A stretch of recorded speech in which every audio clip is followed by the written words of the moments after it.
My retirement portfolio is up over $60,000 since I was laid off 3 months ago.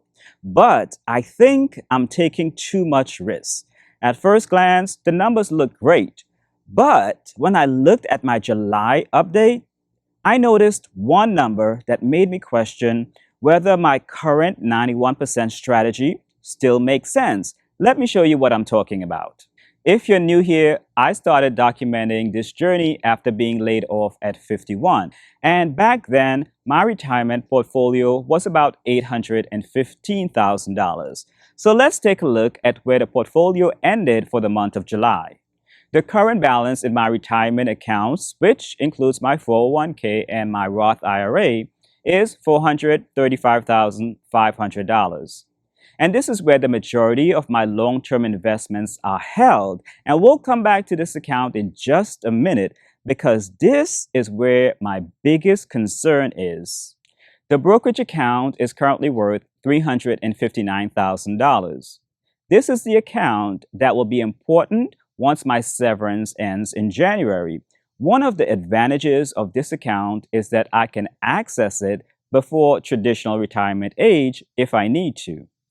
Let's talk about my health savings account next. And if you like these monthly update videos and would like me to continue making them, hit that like button to let me know. The current balance in my HSA is $58,400. I've set this money aside specifically for future healthcare costs, which will be one of the biggest expense before I reach Medicare.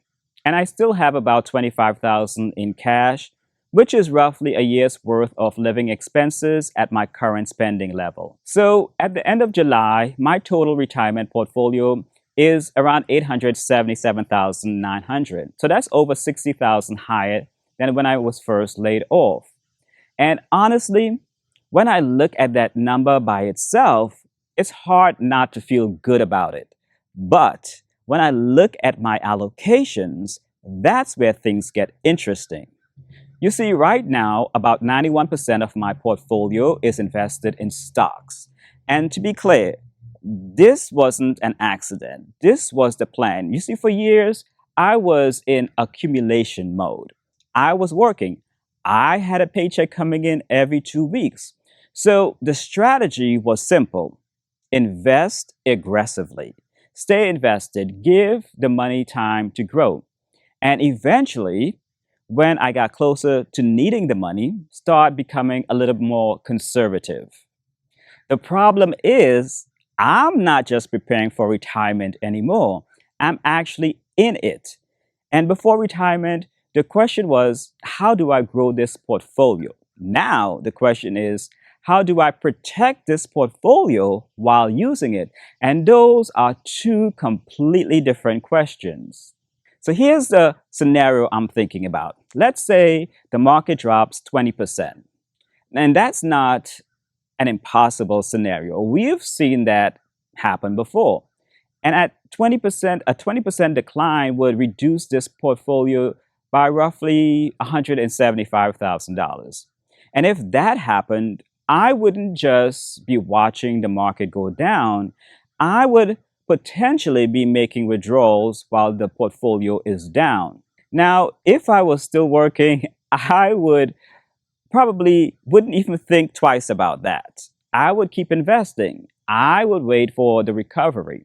But I'm not in that same situation anymore. So now I'm trying to figure out what makes the most sense. I really see three options here. Option one, do nothing, stay with the original plan, keep the portfolio aggressive, and trust that I have enough time for the market to recover. Then there's option two, move some of the portfolio into bonds, reduce the volatility before I start withdrawals, maybe about 30% in bonds.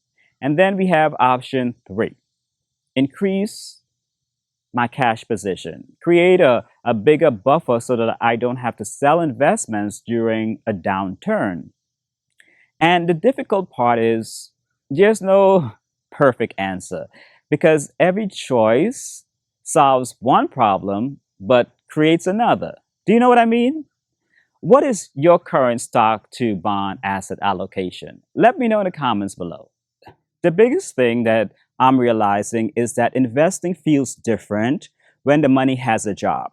When I was working, a market drop was just a number on a screen. Now, this money represents something different. It represents groceries, healthcare, my mortgage, my ability to stay retired. So maybe the question isn't, what's the highest return I can get? Maybe the question now is, what level of risk allows me to actually enjoy retirement? So this is where I need your help. And every month I ask you to weigh in on these decisions. And honestly, some of the best perspectives are shared in the comments below. So I think I'm going to start calling you my advisors. Not because you are financial advisors, but because you play an important advisory role in my journey. All right, advisors. If you were in my situation, retired at 51, severance ending in January, portfolio around 878,000 and 91% invested in stocks, what would you do? Would you stay the course? Would you move some money into bonds, or would you build a larger cash reserves? I really want to hear your perspectives. And one thing that I didn't really talk about in this video is how I'm planning to actually generate income from this portfolio once I start making withdrawals. A big part of that plan is my Roth IRA, which is already generating a little over $800 a month in income. It's also one of the most important parts of my retirement strategy. And once you see how it fits into the bigger picture, this portfolio update will make a little more sense. I talk more about that strategy in the on-screen video. So click on that video and I'll see you there.